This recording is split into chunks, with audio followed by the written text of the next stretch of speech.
which is bill number 2015-37. This is an advance item for possible action on the Las Vegas Municipal Code, Title 6, to amend definitions of provisions related to the franchise response, requirements, liquidated damages, and the maximum rates a franchise may charge for the provision of ambulance services. This is proposed by William McDonald, Director of Fire and Rescue. Good morning. Good morning, Chief. How are you? I'm fine, thank you. Good. So I'll give you just a brief overview of the primary changes that were being proposed to the ambulance ordinance. Some additional definitions and clarifications were added. There are additional requirements that we would expect the current and future franchisees to be responsible for. Non-emergency response time performance measures are included into the ambulance ordinance, and it removes some references from the ambulance ordinance that no longer would apply. For example, the Administrative Oversight Committee is a contract compliance committee that we would no longer use.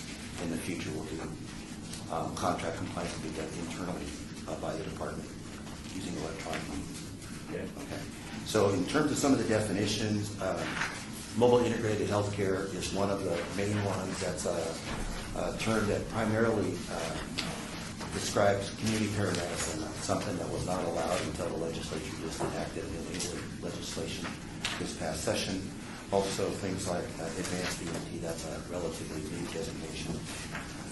In terms of additional requirements, CAD-to-CAD connection that would be made between our dispatch center and their dispatch center, the ability for us to see all their resources, the status of their resources, where they are in the city, and that's something that we've never had before. The requirement for their automatic vehicle locators to refresh within 5 seconds, so we'll be able to see where they are almost instantaneously. And a dependability rate would have to be as high as 91% for their units, so failures would almost be non-existent. Okay. The proposed, we went through the business impact statement process. We received no responses from any of the stakeholders. We did receive, though, to have a discussion with one of the stakeholders in the community about an amendment that is now proposed with this revision. That amendment is on page 6. I don't think it's in the one that you have, so if I could just read it to you. It's additional clarification of what non-emergency ambulance services means. So it currently says non-emergency. Where is that? Page 6, lines 16 through 21. Okay, thank you. Okay, thank you, sorry. The current verbiage is non-emergency ambulance service means prearranged non-911 dispatch ambulance service provided to patients with non-life-threatening conditions that does not require the use of red lights and sirens, including without limitation non-emergency ambulance service requested at special events and other 911 dispatch ambulance service requests that would be categorized as non-emergency transports at level 33A calls, as the term is approved and endorsed by the health district when processed through EMS priority dispatch protocol. That's where the current section ends. An addition and clarification that was being proposed to be added is or inter-facility ambulance transport service as defined by the franchise agreement. So that adds additional clarification on what would be allowable by a non-emergency provider. Is that it? That's all. Okay. Is there anyone from the public who wishes to speak on this item? Mr. Oakley, please come forward and say his name for the record. Seeing none. Mayor? All in favor? That's the, as the First Amendment. As first amendment. Yeah. Aye, As first amendment? as first amendment. Okay. All in favor? Aye. So moved. Thank you. Congratulations. Keep us posted on how this works out. Thank you, sir. Yes, sir. Thank you. Okay, we are now. Yes. Oh, yes. Thank you.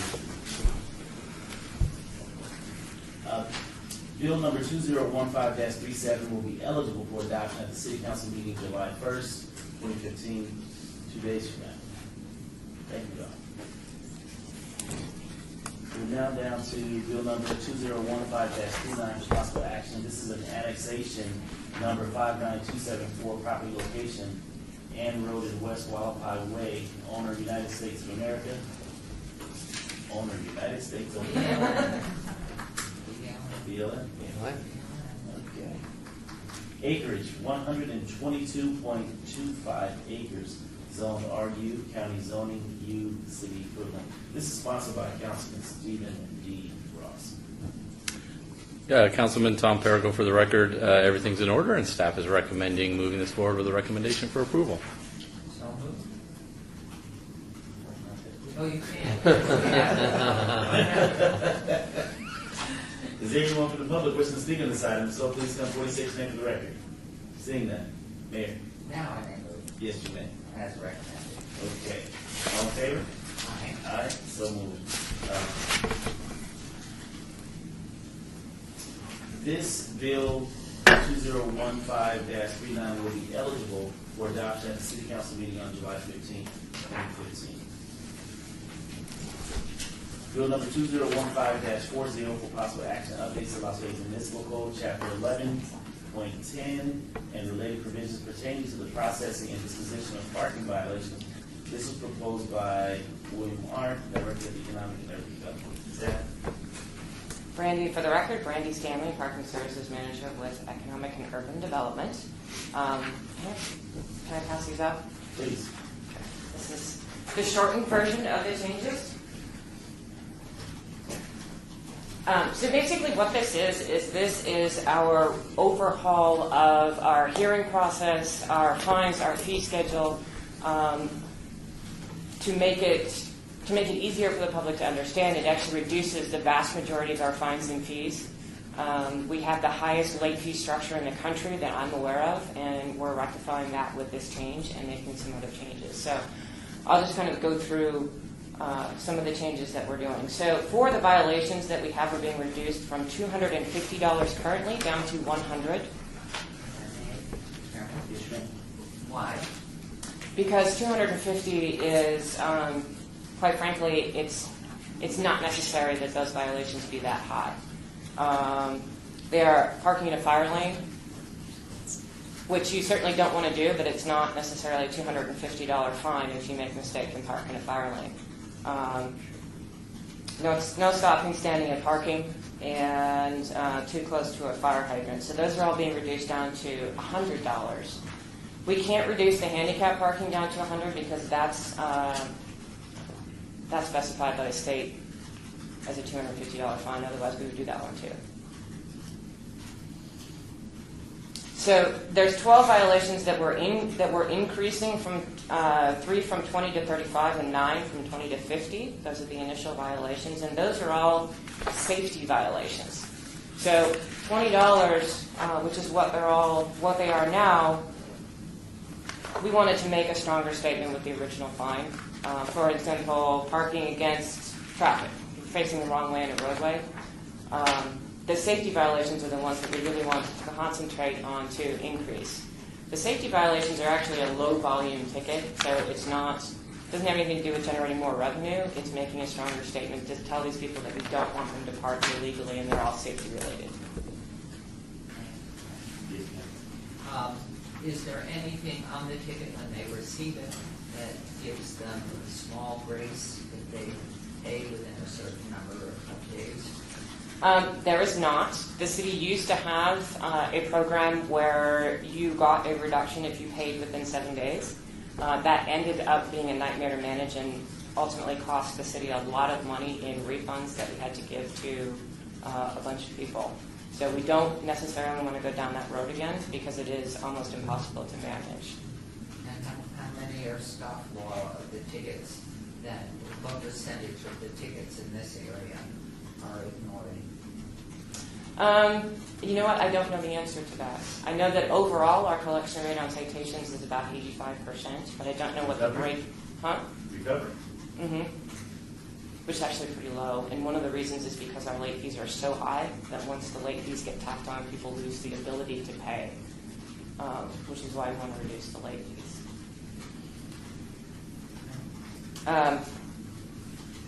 So the next item is the late fee, which is fundamentally structurally changed. So right now, every citation after 30 days doubles, and after 45 days, it gets tacked on again. So if you have a $250 citation, in 45 days, it becomes $750. Wow.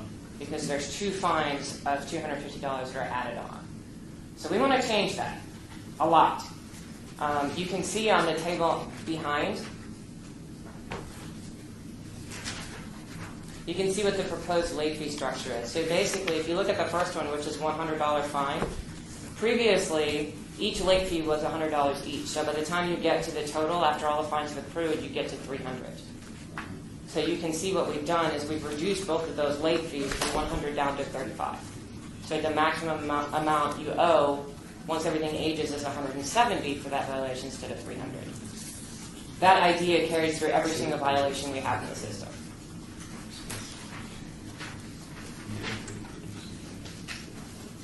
What's the green date? The green are the citations that are being reduced, and you can see the original fine to the left, 250. and goes down to 100. The yellow are the ones that are being increased, and you can see the original fine again on the left-hand column. Okay.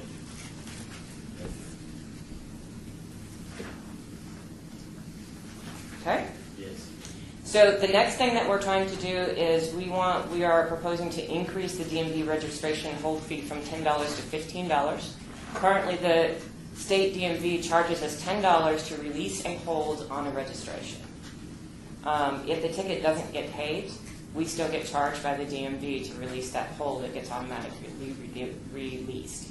So this is a pass-through to our customers, but increasing the fee that we pass through from $10 to $15 will help us recover the costs that we have in total to the DMV.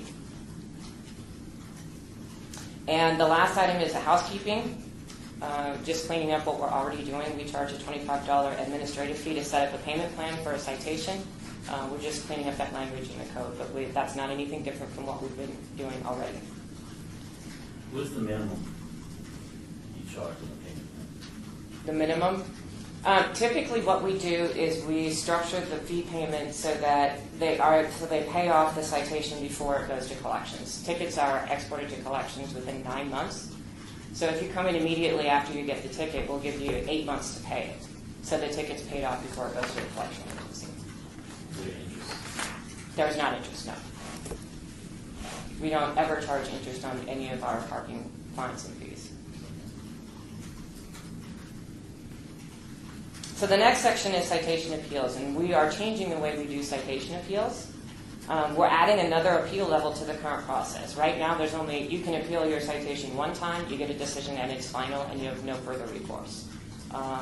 We don't think that that's necessarily a fair thing for our customers. So what we're doing is we're adding an initial level of appeal, and we are extending the time to appeal a citation from 30 days to 90 days. It's currently 30. That doesn't work because people usually don't even get a notice that they got a citation until 30 days after it's been issued. So we're extending that time from 30 days to 90 days. Level 1 appeals are administrative and don't require somebody to come down to our office or appear in front of anyone, so it's much easier to get this through. Level 2 appeals are the ones that go before a hearing officer. So if the administrative portion of it, they don't like that answer, they can further appeal in front of the hearing officer.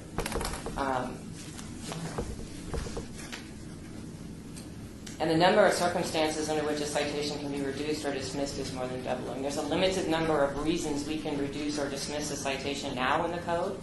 We are increasing that based on the complaints that we hear and the issues that we have from our customers. So it gives us more latitude to be fair with our customers when they appeal. Where does one go and stand before the appeals administrator? The hearing officer, we hold hearings twice a month, every other week in our office. We have a conference room, a hearing room over in our office over there. The number of appeals that we have has reduced dramatically. About 4 years ago, there was a 3 or 4 month wait, and there were hearings every week. Now we have them twice a month, and most of the time we don't fill the entire day with hearings, so we're a little bit more forgiving with our customers than we used to be. And the money's paid in relation to the tickets. Is that how the hearing officer is paid? The hearing officer is paid from the Parking Enterprise Fund with those funds.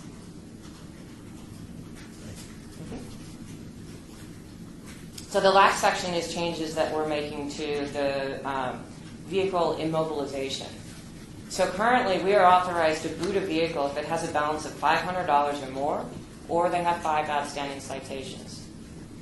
What happens is that if you get a handicap ticket, if you're elderly and you get a handicap ticket and you forget to pay it and it turns into a $750 violation, your vehicle can get booted.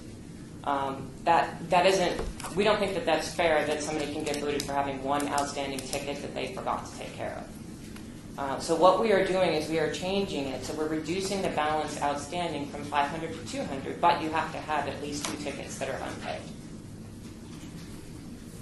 Excuse me, can I? So you're saying if I have a balance of $200 outstanding, you can boot my vehicle? Only if you have 2 tickets that are outstanding. That's what it meant. It has to be, you have to owe more than 200 and you have to have two tickets outstanding. So if you get a handicap ticket, you can't get booted for that unless you have another ticket on your record. Total of 200. Yes. This doesn't make sense to me.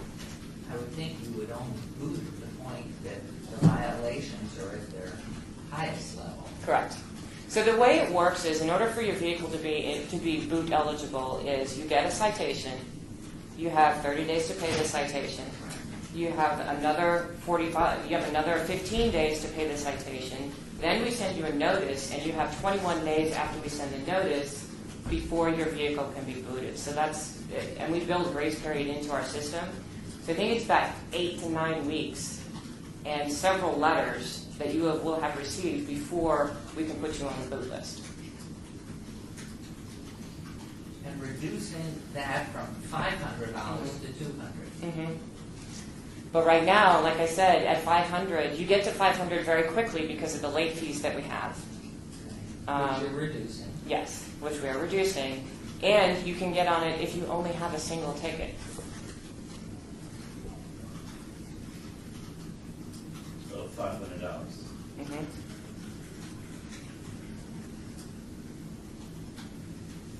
I have to defer to you, but it doesn't make sense to me. It seems that, somebody that's a chronic violator. Councilman Morrow? Please. Could I ask Brandy, could you estimate how many bootable events you would have under the current 5 tickets and $500? Yeah. Currently, we have. How that compares And what it's to gonna change. and with the, because right now it's 5 tickets or $500, and she's saying now it's going to be 2 and $200, and maybe when you hear the comparison of the numbers, that will help. I don't actually have a comparison. What I can tell you is there's about not quite 8,000 vehicles on the boot list now. And that number will drop because what's going to happen is all the people that are on there for just a single parking ticket, which is a very large percentage, they're all going to fall off. So what is going to be on the boot list once we make the change, and I can come back and give you guys the numbers. We can run the scenario between the two. I just don't have them right now. What's going to change is it's going to be people that are the more chronic people that get citations. They're going to be the ones that have multiple tickets on their account and just don't take care of them. The ones where you have just a single ticket, they're all going to fall off the boot list.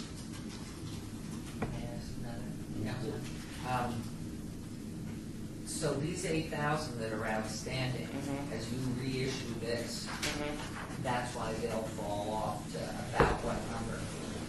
I don't know. I can get back to you. Once this, if this is passed, it's going to, anybody that's on the boot list now would theoretically stay because the new threshold doesn't take effect until this is passed and we start issuing tickets and a new citation. It doesn't mean that we can't do something administratively to take some of those off. So, and as it looks, if I may continue, is the 15th of July based on that? So up until the 15th.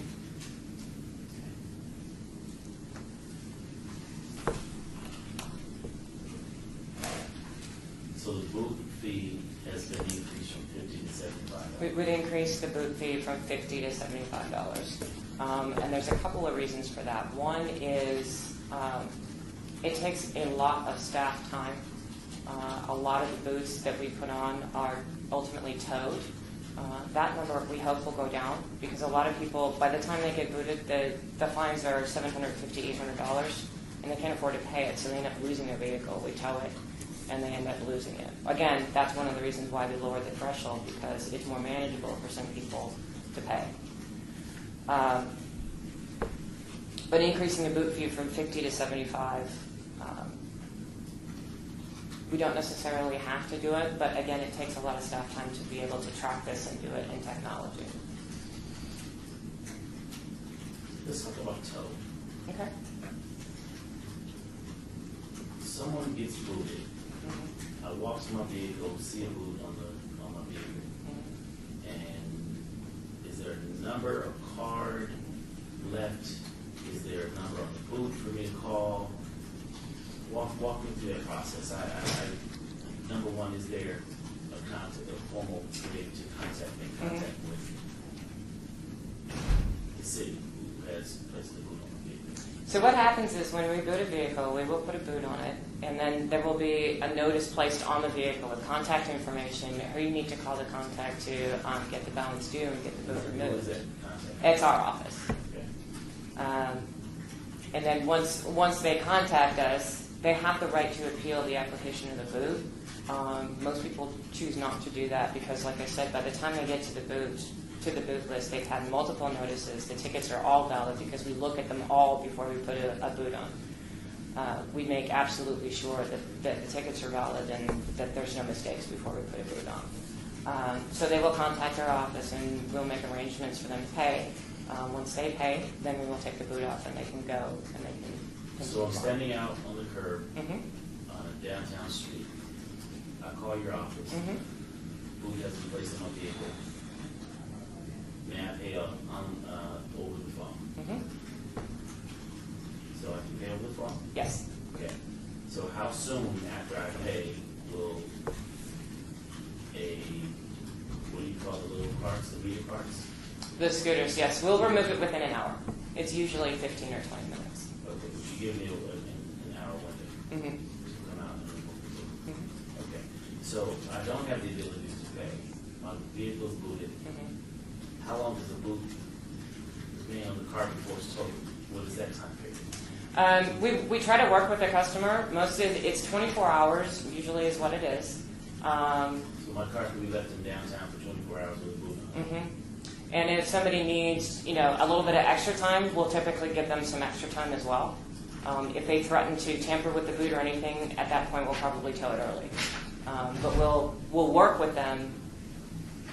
Give them a minimum of 24 hours, perhaps longer. It depends on what the situation is. So we're actually losing money at the meter, correct? It depends on where they're booted. A lot of them are not booted at meters. Some of them are booted in parking lots. Some are booted out in the neighborhoods. But yes, while that vehicle is there, we would lose meter revenue. One more question. Where do you tow? Ewing Brothers? Ewan, yes, they were the winner of our RFP for towing services. So that Ewing is now handling all of the city's tows. And how long is that contract with them? That contract, I believe, is 1 year with some renewals, but I'm not 100% sure. So I can check on that and I can get back to you. And how much does it cost to tow? That is regulated by the state. It is the state fees. It depends on where it's towed to, where it's towed from, what type of vehicle it is. It's all laid out in the fee schedule that's on file with the MTV.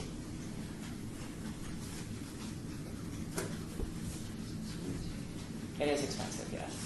And the crews are every day. We tow about a maximum of 10 cars a month. We really don't tow very much. And some of those are abandoned vehicles that are very clearly abandoned. So it's fairly rare that we tow vehicles. You're going into parking lots, public parking lots, Mm-hmm. and citing there, Mm-hmm. and moving there as well. Mm-hmm. So you all are more proactive than reactive? Do you go into private parking lots looking for license plate? For private parking lots, no. The parking lots that we own and manage, yes. In private property, we don't boot, tow, And or garages decide. that are closed. Correct, yes. And so you just go through, you just punch in license plate numbers as you drive through the parking lot? Typically, we don't do that. If we come across a car that's in violation, it will pop up on the boot. But if you just park in the stall with money on the meter, Mhm. Typically, we won't do that. It takes a lot of staff time to type in the license plate numbers, and there are a lot of cars on the boot list, but a lot of them so are only when you come older. across the vehicle that's already in the system, that's in violation again. Yes. Okay. You have anything else for us? I don't think so. I know that I need to get back to you on the numbers and what it would look like versus the old boot list versus the new boot list, which I'll be more than happy to do. Is there anything else I need to get back to you? Is there anything pressing as to moving this out of committee today, or is this something that we could hold and you bring back those numbers to share with us? I don't think there's anything particularly pressing. The one thing we were looking to do with this is get it in place before we started with the city of North Las Vegas. But that hasn't come before you guys yet, so I don't think that there's any huge hurry. What do you mean before you start moving to the work with the city? We've been working on a shared services agreement with the city of North Las Vegas, and what we'd like to do is to mirror the codes for both cities to be able to do the shared services. But again, that hasn't come before you yet, so I don't think there's any big hurry. Explain the shared services. Bring it to speak real quick on that. The shared services is something that I think the mayors and the city managers had discussed as part of the North Las Vegas Shared Services Agreement that has expired, but there was interest in doing parking enforcement for both cities. The city of Las Vegas doing parking enforcement for both? To help them out? Yes, ma'am. Will this then go on the consent agenda? No, it will be heard. Because I think you'll get some interest from council on these same questions that we've been asking. Okay. Well, we could either move it out, send it forward, or we can obey it until she Let's do brings that. back. What would you like to do? I Well, think- I think, Well, we have, let's open up public comment first, and then we'll talk about it. You open up public question speaking side, please come forward, state your name for the record. Maybe we'll get time. Seeing none? Mayor? okay, so we do that, or do you think we can, this is so, Randy said that they're minor, really don't affect this. What is the next recommend? Is it when? July 13th, so that Okay. will be a couple of days. I'm sorry? I was going to say that's only a couple of weeks. That's And could I add too, could you double check on this with, well, Orlando could find out, in this agreement with North Las Vegas, what are they getting as the piece of this, the funds, what piece, what's the relationship there, and then how long is that in place for? For years, 5 years, what is ultimately the committee resolve? Mayor or Councilman, I know Brandy's working on this agreement. I think typically it's, we get a service sharing in the amount of money, the revenue we generate out there to cover our costs for our personnel going to the city of North Las Vegas. They get some revenue as well from the tickets we administer into their city. So it's like a win-win for both cities, just like we're doing with the City Hall jail, I don't know, not City Hall jail, with the city detention facility. Right now, we gather about $6.5 million a year we get in revenue. They save about $16 million by us doing their services.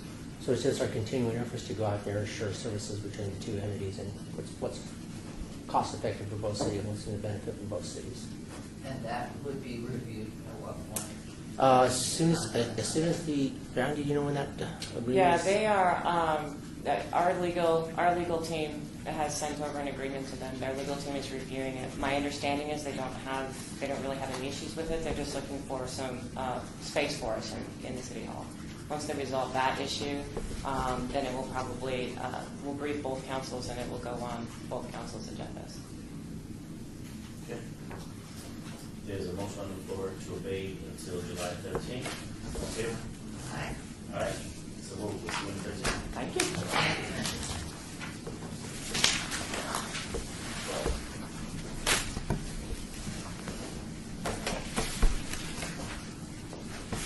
Bill number 2015-41 for possible action adopts an amended development agreement with KG Property LLC for Sky Canyon Development being located adjacent to US 95 North between Grand Teton and Moccasin. This is sponsored by Councilman Stephen DeGrosse. Thank you, Councilman. Back in April, we presented to you the updated master plan for Sky Canyon, which was fully approved by council. This item formally adopts the development agreement by ordinance. Everything's in order, and staff is recommending approval. Is there anyone from the public wishing to speak on this item? So please come forward, state your name correctly. Seeing none? Okay. Well, as looking at this, Mr. Speaker, if I may, question, this is a First Amendment or just the straight out approval? Move straight out. No amendment. Okay. It's an amended agreement, but the bill does not need to be. Okay. So I will open it up. All in favor? Aye, so moved. This bill will be eligible for adoption at the city council meeting July 15th. May I ask a question? Yes, ma'am. Where's our flag? Got flags. Right behind you. Where do you look? Oh, good. We have an art track that we're going to display at our event. Okay. Very nice, because I'm always looking. Good observation. Right, I always look over I here. didn't realize They that. have the flag there. So, good. That's why she's the mayor. Oh, no, ladies, She I'm knows the when things flag. have been moved. This is her house. My kids never have a chance. It's like, wait a minute, where's that vase? Well, the vase there. Sorry, Mom, we broke it. Bill number 2015-42 for possible action readopts Las Vegas Municipal Code 10.02.010 to make state misdemeanors city misdemeanors if if committed within the city of Las Vegas. This is proposed by Brad Jervy, the city attorney. Staff? Yes, Committee Member Valstein, Deputy City Attorney. This is a bill that we process every 2 years after the legislature meets. Each session, the legislature adds new misdemeanor crimes or amends existing misdemeanor crimes. We have both a charter provision and a city code provision enabling us to charge state law misdemeanors as city misdemeanors in our municipal court. And in order to head off a possible legal argument that defense counsel might make that when we adopted our ordinance incorporating state law misdemeanors, we only pick up those pre-existing at adoption and we don't pick up new ones, we go ahead and re-adopt this section every session so that we avoid that legal argument. An example, this session, the legislature passed new rules about making U-turns or passing vehicles in a school zone or school crossing zone. And that might be a crime that would be charged, but someone might argue that it was brand new and not covered by our incorporation language, so we re-adopt the section to avoid that argument. Recommend approval. Okay, is there anyone from the public who wishes to speak on this item? So please come forward and state your name correctly. Seeing none? So moved. All in favor? Aye. So moved. Very smart. Thank you. This bill will be eligible for adoption at the city council meeting July 15th. We're now moving on to bill number 2015-43 for possible action amends the city's noise regulations to clarify responsibilities for compliance with certain noise restrictions. This is sponsored by Councilman Bob Beers. Yes, committee members, this is Valstein, Deputy City Attorney. This is a bill requested by Councilman Beers. He's had a situation involving noise in his ward where he wants, there's a facility that allows noise to occur, but the operators of the facility don't necessarily cause the noise. And so this adds the ability to prosecute or to suggest prosecution for those who allow such noise to occur rather than just those who create the noise. I believe the example is a church or a school, I can't remember which, with a playground, and so this allows the city to have the additional option of proceeding against those who permit such noise to occur. Yes, ma'am, I do too. Decimals, at what level? Is this just random, somebody's personal feeling, or it's too loud? We are working on a decibel approach, which is probably the preferred approach. Short of that, we only have the code provisions on noise that talk about an actual disturbance of people. We know that from experience in court that that's going to be a fairly high level because, one person's noise is another person's music. So, but it gives at least the opportunity for that prosecution to be made. There may be a case presented, a citation written, and our criminal division would say, no, we can't. Knowing the judges that we have, we can't get that on, and it wouldn't be a good prosecution. But until we get a decibel standard adopted, which is in the works, it would be a matter of how much disturbance and what testimony was offered, et cetera, and what the circumstances are to know whether it would be determined a violation or not. Which continues on with yelling and shouting. Yes. Those are traditional ways of making noise, from my understanding. According to somebody, at a certain decimal level. Does this mean coming from commercial centers that join residential properties? Could be. And it's private? Anything private as well? Anything that causes noise. And you can hear it within 50 feet, according to the ordinance. Well, that particular provision, trying to find out, remember, 50 feet is a function of subsection B, having to do with music.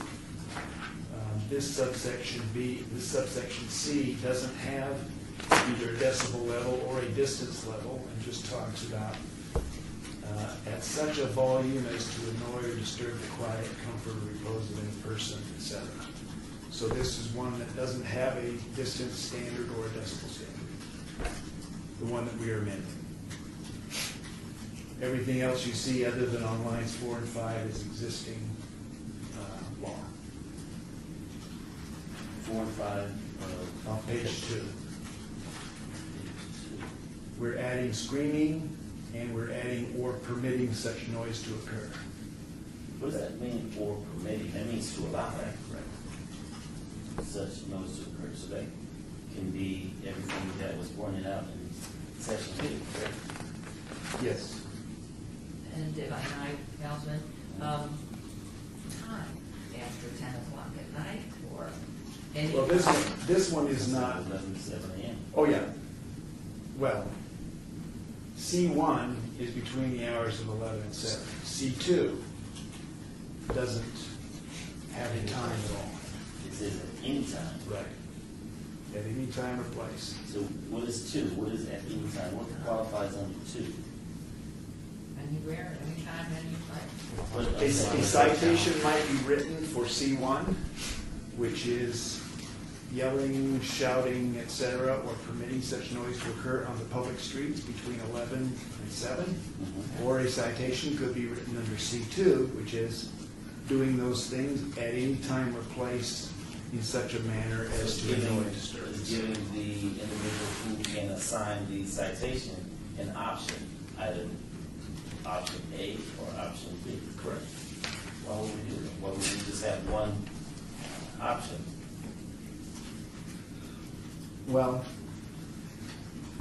if you're saying could we have written C so that it didn't have a 1 or 2 and it only had an or, we would have had to have said or. So the only difference is we are for convenience sake and for aesthetic purposes and for prosecution purposes, we put an or between a 1 and 2, but we wouldn't have to have done between a 1 and 2. We could have had one only that said either on the public streets or at any time such place. Let me play this scenario out.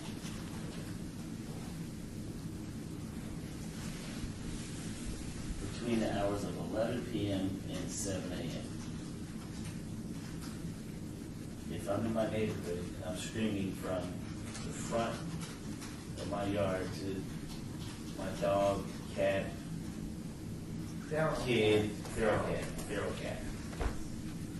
Get back over here.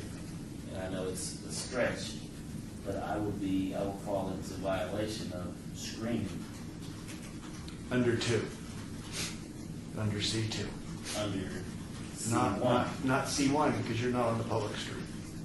Yeah, I'm standing on the sidewalk. Okay, if you're on the sidewalk, yeah. I thought you said you were in your yard.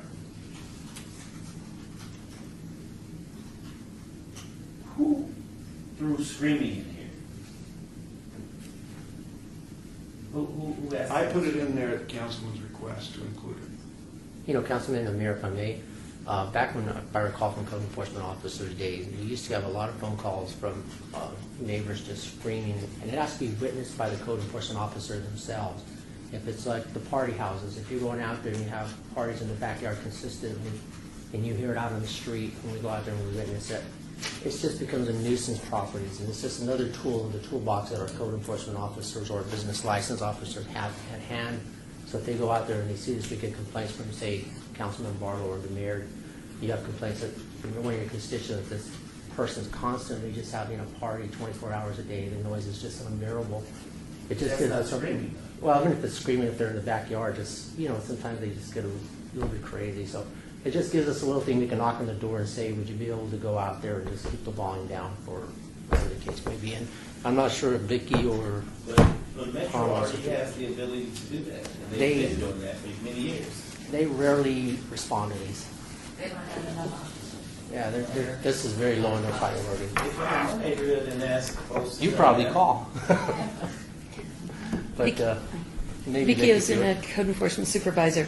One of the reasons why they were asking for the change is it's dealing with schools, and this one is a private school. What happened? It's a private school. They have their play area that's right next to a residential, and the neighborhoods are tired of listening to the children screaming and running around, and so we have tried to work with the people who run the center or the church to see if they can make some changes.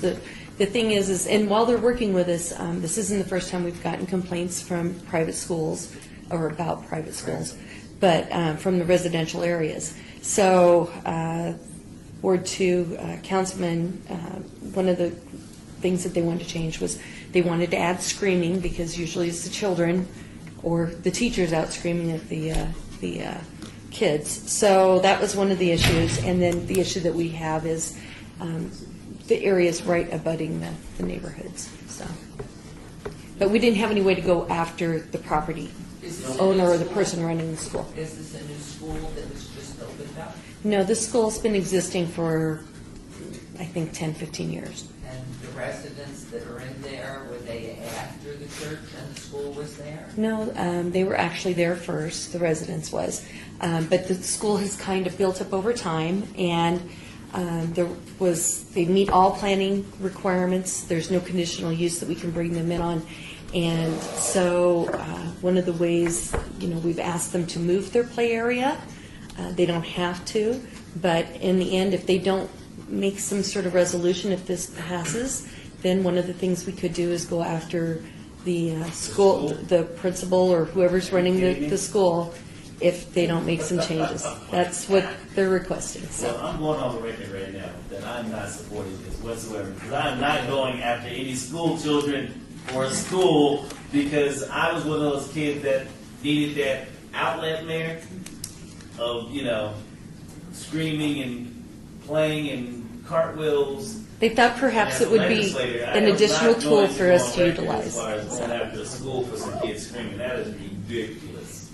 But I think that the residents certainly, through somebody or through their HOA, can certainly sit down with the head of the church or whoever. They've tried. responsible They- in the they've been school working on and that. say, look, we don't mind having your children out there having a wonderful time screaming and yelling, but we'd like it to, can you move it from 7 in the morning when some of us are on the night shift? And can you move it, and you do so much better with that than putting it in something. In an ordinance. in an ordinance. And we are working on making some changes to the noise ordinance so that we are going from a more decibel level instead of somebody being subjective and maybe not being reasonable. The So. environment that government needs to get a leg. Mayor and Councilman Barlow, also, when Vicki brought that up, this is a 24-hour, 7-day-a-week city. So you do have people that sleep in the daytime.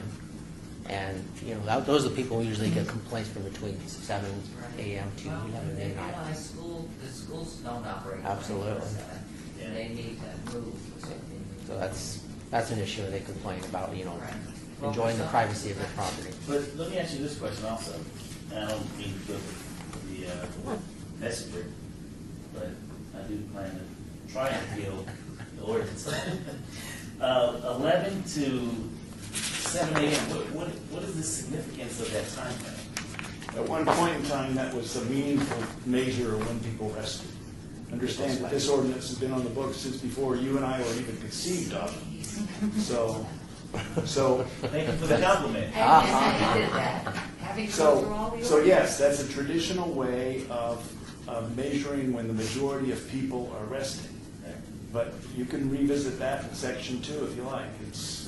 It's available for revisiting. And then again, also, that's also our construction. We do not allow construction between those hours either because, if you start jackhammering at 7 o'clock in the morning or doing street work, residents get pretty upset about that. which so many of us, if I may, that drive all the time, would love to see them get it done in a short frame of time. Just let us know you're going to jackhammer. We'll buy the earplugs, but get it done in a month and a half rather than 6 months. 2 years. Yeah. So it's something, perhaps all of this, and remembering our discussions about downtown and the Fremont Street District with the decimals and everything else. I think about the people that have elected to live or bought into the opt-in, they're right in the heart of it. Yeah. And so I think this is a very delicate issue. So is it just section C that you've added those 2 points? Yes. And so the remainder of this ordinance has been in place since you and I have been born, Exactly. prior to? You're putting yourself in this age group. I shouldn't have. You're under oath and being recorded, don't put that in there. Okay, so, Can I ask one? yes, ma'am. Who at the city, is this a city marshal's responsibility? I mean, if you expect something to happen, you have to inspect it, and then you have to enforce it. And since Metro is short of officers, are our marshals, would they be the ones enforcing this and ticketing, or who's going to? This would be Metro principally, and then secondarily code enforcement or anybody else that the manager might assign to its enforcement. Lucky Vicky gets all the good jobs. 7 jobs. You get an increase in salary. Keeps us working. Thank you. Is there anyone from the public who wishes to speak on this item? If so, please come forward, state your name for the record. Good morning. Felipe Ortiz, 6117 Richburn Avenue, 25-year resident in the city of Las Vegas. Are you coming as a resident or employee? As a resident. As a resident? As a resident. Am I allowed to? Have you taken vacation time to sit before us? I will take vacation time. I don't know, check with the city attorney. Am I allowed to take 1 hour vacation I'll time? vouch for this guy. Am I allowed to take vacation time? Where do you live? I'm sorry. 6117 Richburn Avenue, Ward 6. Okay.